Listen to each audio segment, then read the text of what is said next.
Pedana TDP నాయకుడిపై జరిగిన దాడిపై స్పందించిన కూటమి నాయకులు దాడి చేసిన వారిని కఠినంగా శిక్షించాలని పేర్కొన్నారు. కృష్ణా జిల్లా పెడన నియోజకవర్గంలో పెడన టీడీపీ పార్టీకి చెందిన సులేమాన్ దాదాపై దాడి చేసిన వైసీపీ కార్యకర్తలను కఠినంగా శిక్షించాలంటూ మండిపడ్డారు. ఓటమి జీర్ణించుకోలేక దాడులకు పాల్పడుతున్నారంటూ వాపోయారు. ప్రశాంతమైన పెడన నియోజకవర్గంలో లేనిపోని అల్లర్లు సృష్టిస్తూ గొడవలకు పాల్పడుతున్న వారిని కఠినంగా శిక్షించాలని డిమాండ్ చేశారు.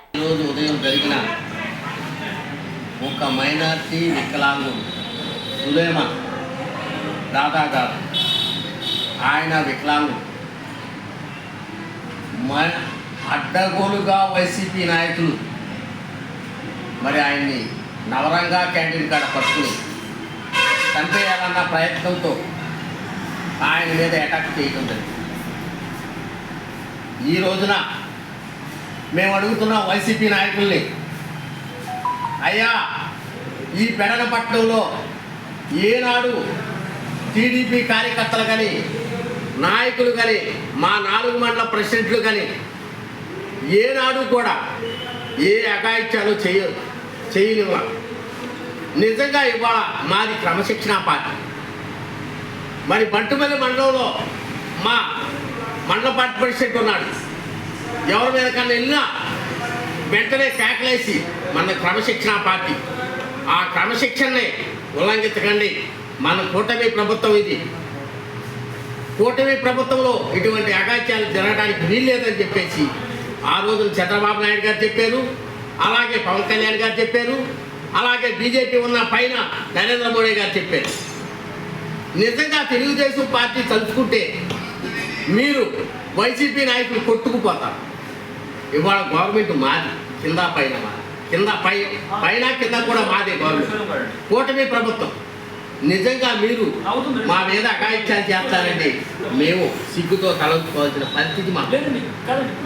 ఒక మైనార్టీ ముస్లిం ఒక వికలాంగులు కొట్టి సాగు కొట్టాలని చూస్తే మీరు నిజంగా ఇవాళ మాకు సిగ్గుచేటుగా ఉంది. అయ్యా వైసీపీ నాయకులు, మీకు 5 సంవత్సరాలు మమ్మల్ని కొడతమే పనిగా పెట్టుకున్నారు.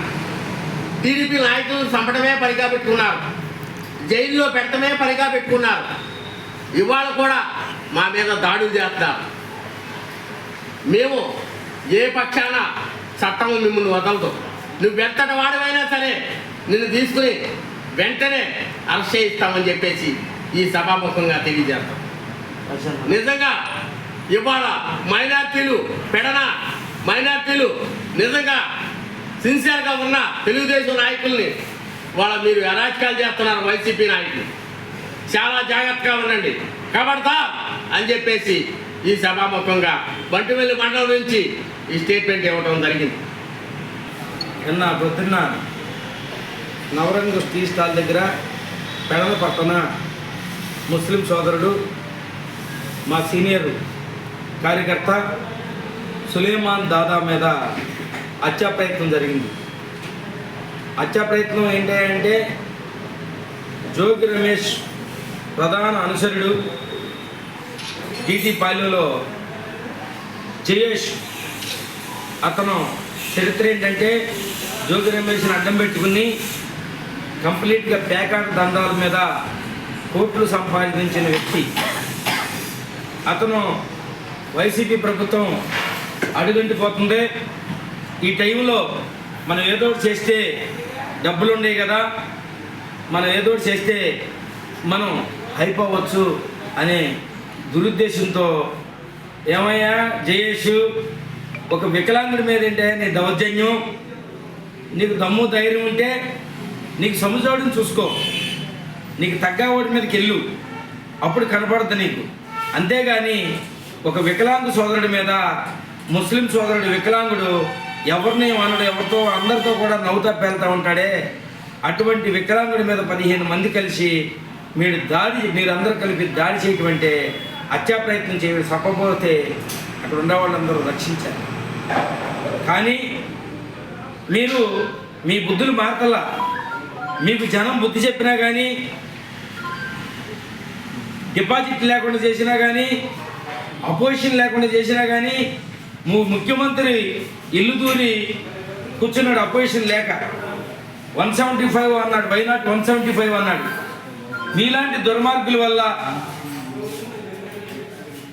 ఈ జగన్మోహన్ రెడ్డి రక్త చరిత్ర వల్ల ఈ జగన్మోహన్ రెడ్డి వెనకాల ఉన్న వాళ్ళందరూ కూడా ఈ దందాలు దౌర్జన్యాలు హత్యలు చేసే రాజకీయం ఉండటం వల్ల డిపాజిట్లు లేకుండా పోయిన సంగతి తెలిసిందే కదా.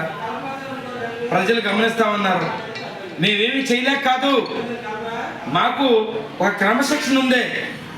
చంద్రబాబు నాయుడు గారు కానీ, పవన్ కళ్యాణ్ గారు కానీ, లోకల్ మా ఎమ్మెల్యే గారు కానీ వాళ్ళు సౌమ్యంగా ఉండమంటారు. ఒక క్రమశిక్షణ గల పార్టీ మాది. మేమే మీకులాగా తెగించి చేయాలంటే ఎన్నో చేయొచ్చు.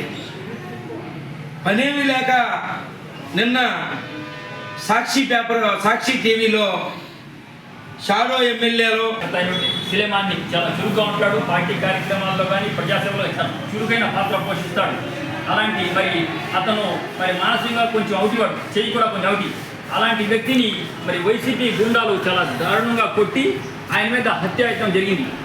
ఆయన్ని మచిలీపట్నం ప్రభుత్వాసుల్లో జరిపిస్తే మా ఎమ్మెల్యే గారు అకస్మాత్తుగా అమరావతిలో ఉంటే అసెంబ్లీ సమావేశాల్లో మధ్యలో ఉండి వచ్చి వెళ్ళి పరామర్శించి మళ్ళీ వెంబటేయడం జరిగింది.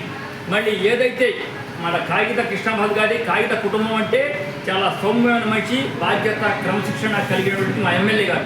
అలాంటి వ్యక్తి నియోజకవర్గంలో ఈ వైసీపీ గుండాలు తెలుగుదేశం కార్యకర్తని లక్ష్యంగా చేసుకుని దాడులు చేస్తున్నారు. ఇది ప్రజాస్వామ్యంలో మంచి పద్ధతి కాదు.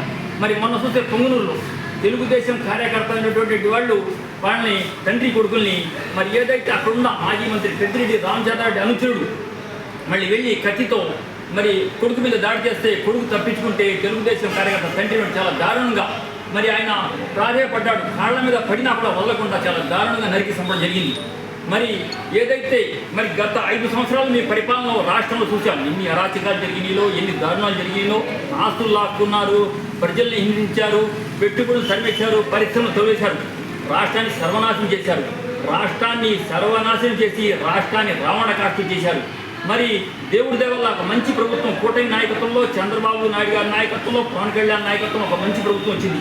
చాలా బాధ్యతగా క్రమశిక్షణగా ఈనాడు 9 నెలల కాలంలో 6 లక్షల కోట్ల రూపాయలు కేంద్రం తెచ్చి దేశ విదేశాలని పెట్టుబడి పరిశ్రమ తెచ్చి రాష్ట్రానికి చాలా శుభ్రంగా మంచిగా అభివృద్ధి నిలబెడుతున్నాం. పోలవరం కడుతున్నాం, అమరావతి కడుతున్నాం. ఈరోజు రాష్ట్రంలో ఇంత మంచిగా అభివృద్ధి జరుగుతుంటే వీళ్ళు చూసి వేరవలేక మగధైర సినిమాలో ఒక డైలాగ్ ఉంది, నాకు దక్కంది ఎవరికి దక్కకూడదండి. ఆ విధంగా వీళ్ళు ఎట్లాగో వీళ్ళకి మంచి చేయడం రాదు కాబట్టి రాష్ట్రాన్ని సర్వనాశనం చేయాలని కంకణం కట్టుకుని భయభ్రాంతులు చేస్తున్నారు. ప్రజాస్వామ్యంలో ఇది మంచి పద్ధతి కాదు. ఇక్కడ ఉన్నటువంటి జగన్ ప్రభుత్వం కాదు, నారా చంద్రబాబు నాయుడు గారి నాయకత్వం కూటమి ప్రభుత్వం, పవన్ కళ్యాణ్ గారి నాయకత్వం ఉన్న ప్రభుత్వం. మీ ఆటలు సాగవు. ఇకనైనా మీరు కళ్ళు తెరిస్తే మంచిది. లేదు ఇలాగే మేము చేస్తామంటే మీ ఇంటి నుంచి మా ఇల్లు ఎంత దూరం, మా ఇంటి నుంచి మీ ఇల్లు అంతే దూరం. అది గుర్తుపెట్టుకోవాలి మీరు. ఇది ప్రజాస్వామ్యం, రాచరికం కాదు. ప్రజాస్వామ్యంలో బాధ్యతగా క్రమశిక్షణగా ఉండండి. లేదు మేము ఇలాగే చేస్తాం, మేము ఇలాగే భయప్రాంతం చేస్తామంటే చట్టం తన పని తాను చేస్తుపోతుంది. చట్టం ముందు, రాజ్యాంగం ముందు అందరూ సమానమే.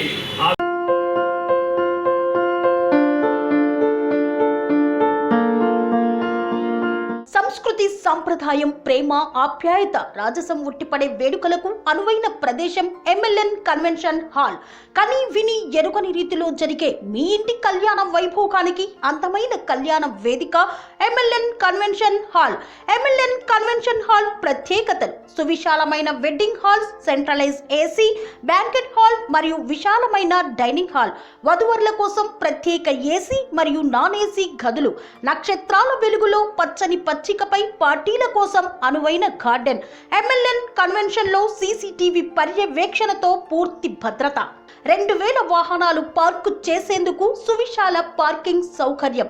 మీ ఇంట జరిగే అన్ని శుభకార్యాలకు, పెళ్లి, reception, engagement, birthdays, get together, corporate events, ఏ ఇతర శుభకార్యాలకైనా అందమైన వేదిక ఎంఎల్ఎన్ కన్వెన్షన్ హాల్. బుకింగ్ కోసం సంప్రదించండి 7550438888 మరియు 7550428888. మా అడ్రస్ చీర్యాల లక్ష్మీ నరసింహస్వామి దేవాలయం ప్రక్కన, near outer ring road, Keesara junction, Cheeryal గ్రామం, మేడ్చల్ జిల్లా.